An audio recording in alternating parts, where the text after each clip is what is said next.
Hello, everybody, and welcome once again.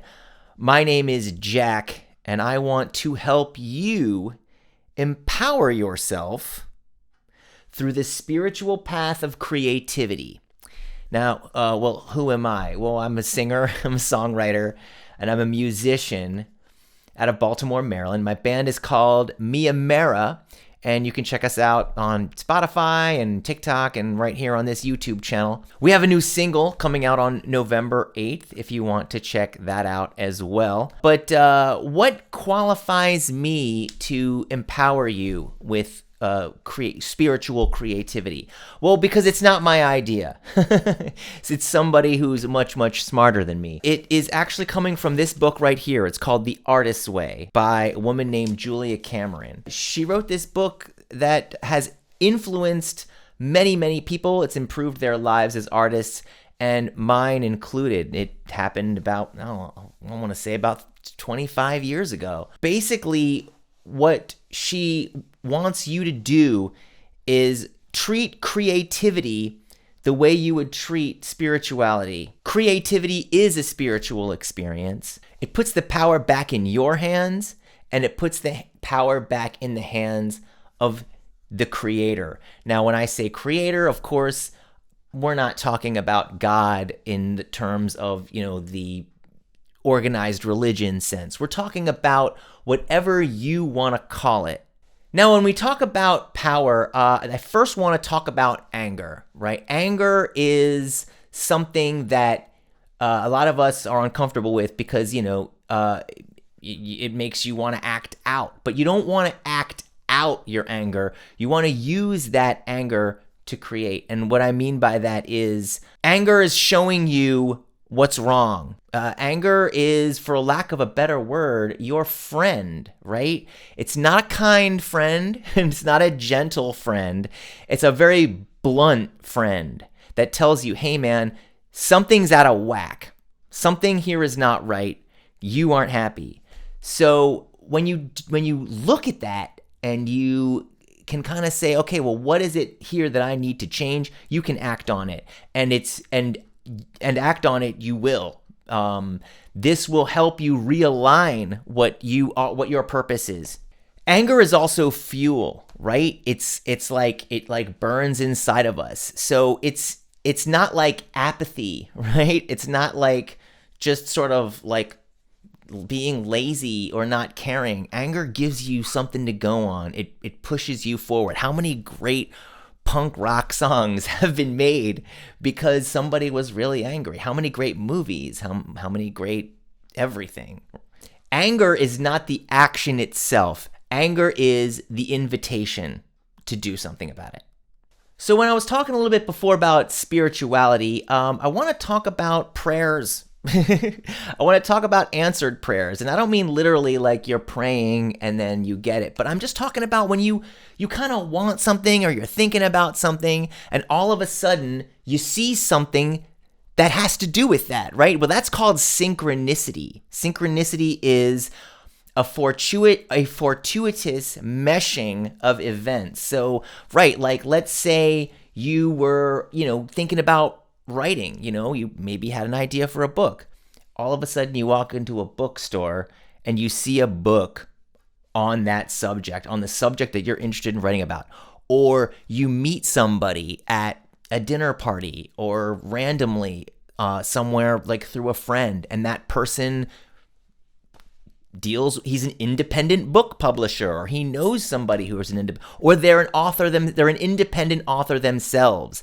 Maybe they have a Substack. They get you into that as well. Or maybe you're thinking about becoming a filmmaker and all of a sudden, somebody invites you to take a free film class with them, or so.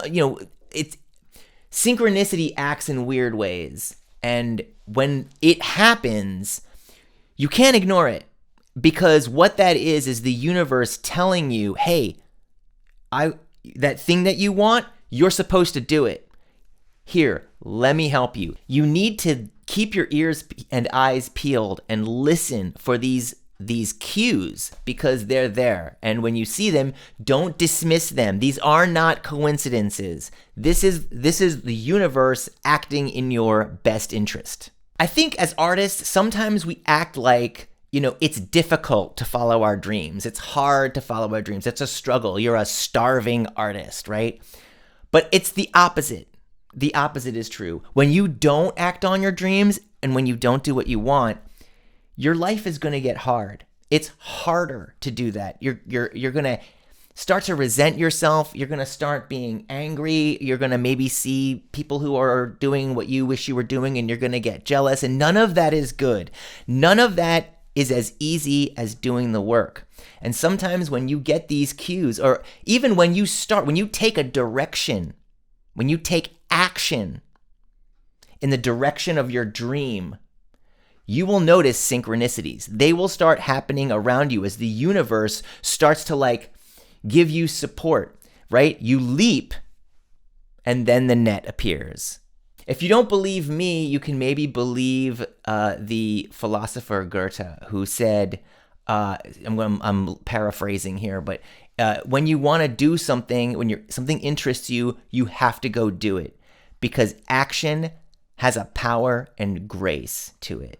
A lot of times, what takes our power away or what makes us feel like we're not worthy to make the art that we want to make is shame, right? Shame is I think it comes first from maybe your family because artists tend to be the black sheep in the family.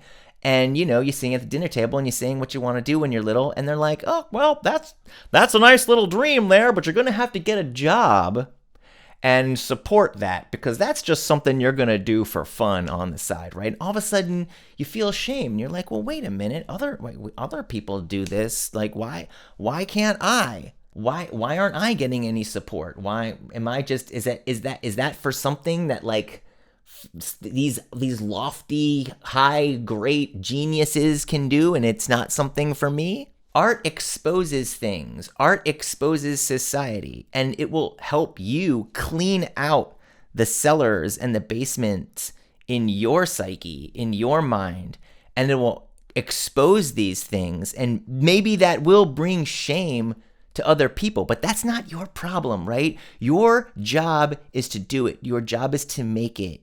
And in doing that, you heal yourself, and most likely you will heal others.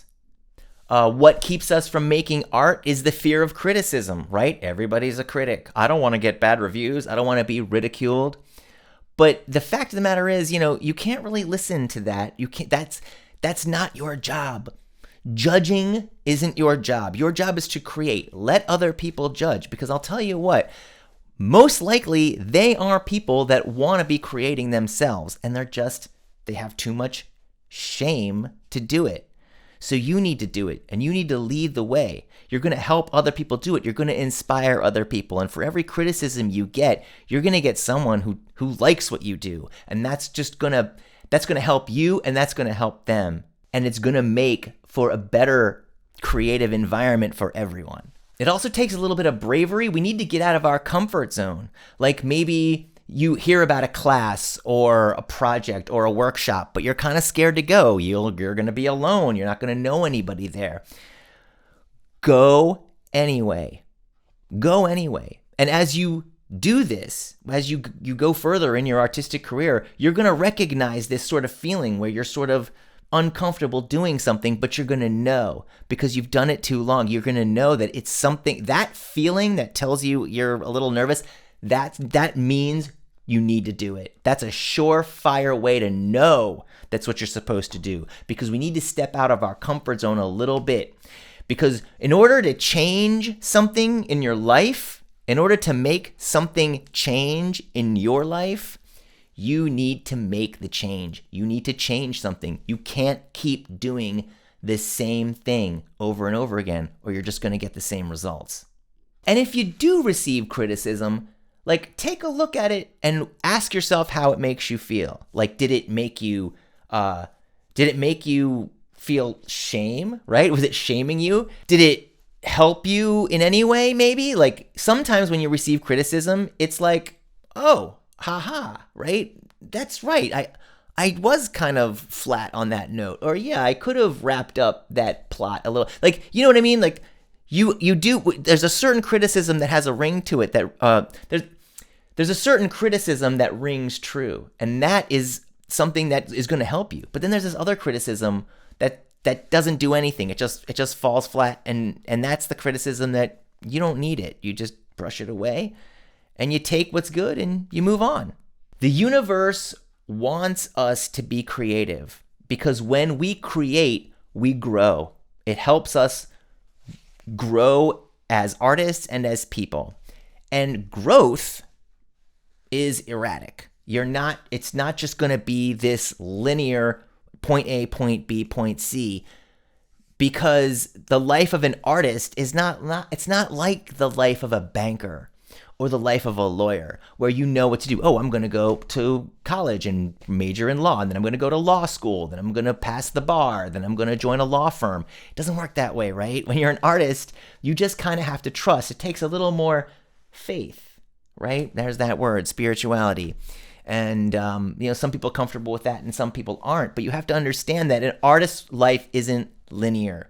You're going to experience moments where you're really inspired, and you're gonna write, you're gonna draw, you're gonna make things, and you're gonna have all this expansion, and that's gonna be followed by this period of like nothing. This period where you're just sort of like, I'm tired, or I'm not inspired, or I just need to take a nap. Because you need to, when you go fishing and you fish all the fish out of the pond, well, the pond has to restock before you can go back. You need to, restock the well, or maybe not fill the well with water. How do wells get water? I'm not you know what I'm trying to say. You have to you have to recharge your batteries. That's the cliche I was looking for. So yeah, you're gonna experience these periods of drought, of what some people call artist block. And I think there's a lot of ways to work around that.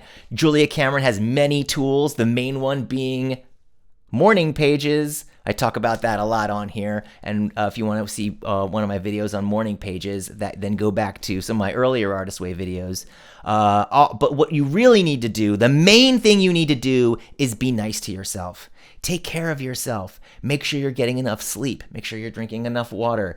Make sure you got food in the refrigerator. Take yourself on a date. Just you and your artist. Go out and buy yourself something. If you can't afford something expensive, then just take yourself out to something. See a $1 movie, or buy yourself a trinket. Buy yourself a notebook and some crayons and just draw for an afternoon. Whatever it is that's going to fill your heart with happiness, do that. Am I asking you to baby yourself? Am I asking you to pamper yourself? Yes, I am. That's what your artist needs. Your artist is a child, and it needs to feel safe if it wants to come out and play.